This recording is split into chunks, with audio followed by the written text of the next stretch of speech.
We are talking about this renovation mistake that you do not want to make. And truth be told, it's actually more than one renovation mistake. This is a lesson that I learned the hard way. So I beg you to heed my warnings and don't do what I did. So this was my very first renovation. I was doing the BRRRR strategy and I was so excited, honestly. And the thing that is so embarrassing about it is that I'm an attorney, right? So I should know better, but let me tell you what I mean by that. So the three mistakes, right? Well, there's probably going to be some sub mistakes in here, but just bear with me. So I'm going to just tell you the three. So first, not having a detailed written contract. 2, not getting a surety bond. And 3, not requesting a certificate of insurance and adding your company to that certificate. Now, let's go through these one by one.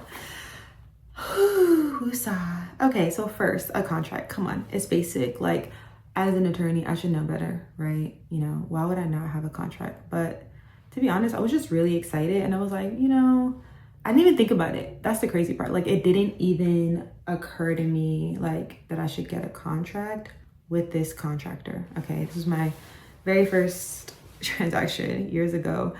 And so many issues came up that could have been resolved in the contracting process. So the purpose of the contract is really to get on the same page, right? So a lot of times we are imagining something in our heads in terms of how the renovation is going to go, and the contractor may be imagining something else in their heads, and there's no communication about these two things. And so you're thinking that this is going to be the draw schedule, they're thinking that this is going to be the draw schedule, and you're just not, there's no meeting of the minds. And that is the purpose of the contract, right?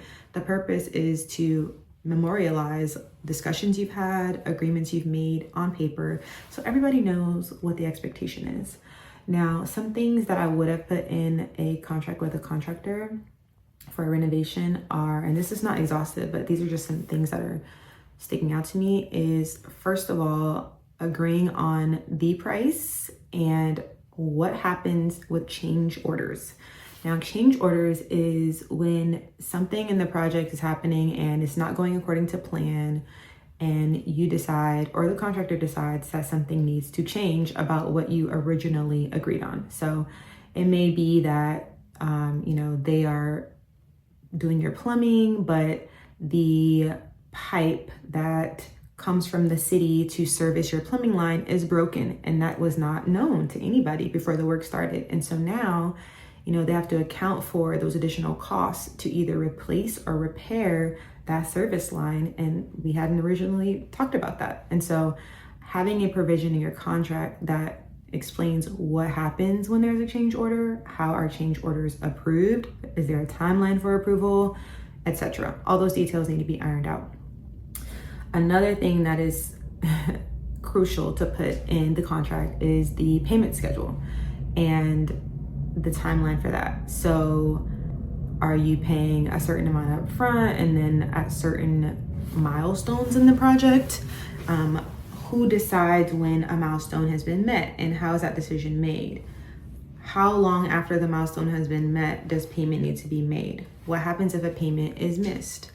What happens if the contractor is behind schedule? Like, all these things need to come out. And the cool thing is that you have AI, right? So there's really no reason to have any gaps in your contract. You can go into any AI, that could be ChatGPT, that could be Gemini, that could be Claude, I don't care. Ask, what are some things I need to think about in this project that I need to include details on in my contract? These are things that you can ask. And I mean, if you are struggling with budget, you can even have AI write the contract for you if the contractor doesn't give you a contract.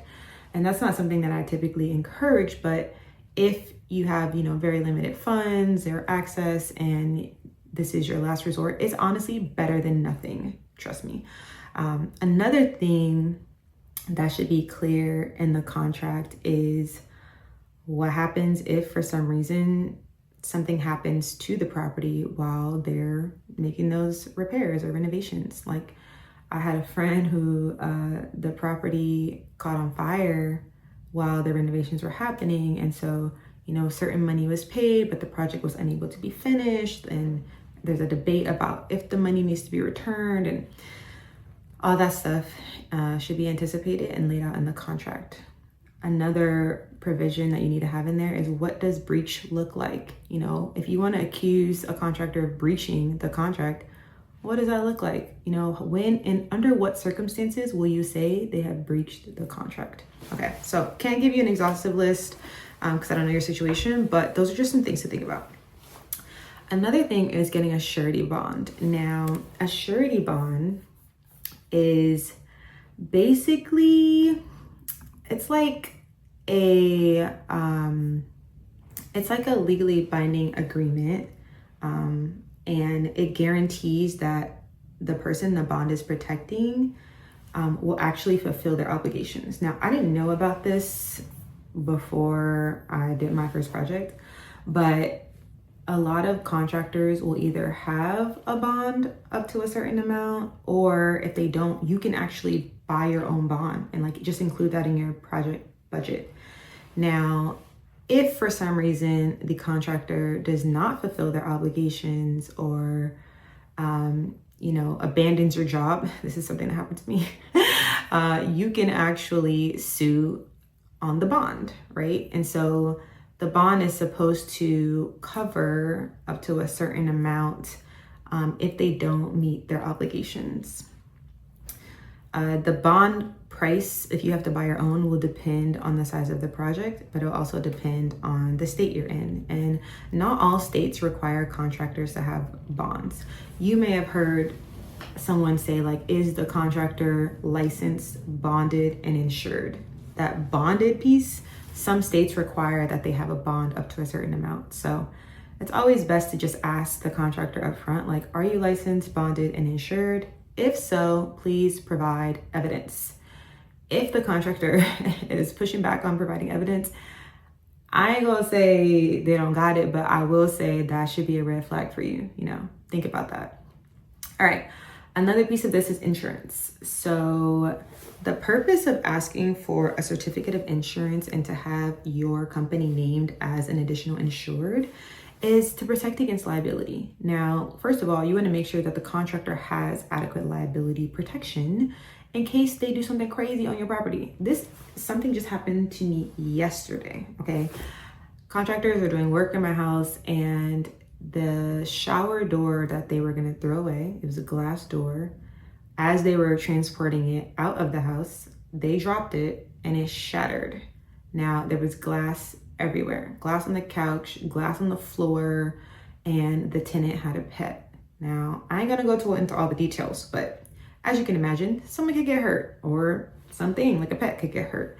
Now, you wanna make sure that your contractor has adequate liability protection so that if they damage someone or something on your property in the course of their work, you have some recourse, okay? And you can actually file a claim with that insurance. So request a COI, or a certificate of insurance, and have your company named as an additional insured. Now, if you are making these renovations as a part of just your home, you know, and the property is owned by you, you can also ask for the certificate of insurance to be in your name as an additional insured. So that works as well. But yeah, so these are just a few of the renovation mistakes that I've made in the past that I think it's very easy to protect against these days, especially since you have so many resources available to you. You have all this artificial intelligence, you have tons of people teaching courses and offering templates and masterclasses and webinars. Like, there's no reason for us to be in the dark about how to do some of these things. There's also a ton of books. Like, I've learned a lot of things in books in terms of real estate investing and other investing avenues. So just don't forget, you know, if you're gonna be doing a renovation, even if it's for your personal home, your business, or whatever, get a contract in place, preferably written by a licensed attorney. But even before that, even before you get a contract in place, ask, are you licensed, bonded, and insured? And the crazy thing, just pro tip, some states actually don't even allow the service provider to charge above a certain amount for the job if they're not licensed.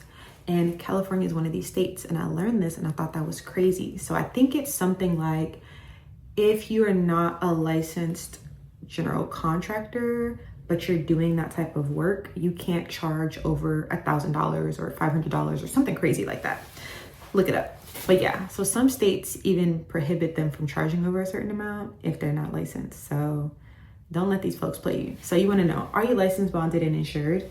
Second, you want to make sure that you have a contract in place. If the person is hesitant to sign a contract, ask yourself why. And then move on. Next, you want to see if you can get a surety bond, or if the contractor is already bonded, then have them provide that bond information.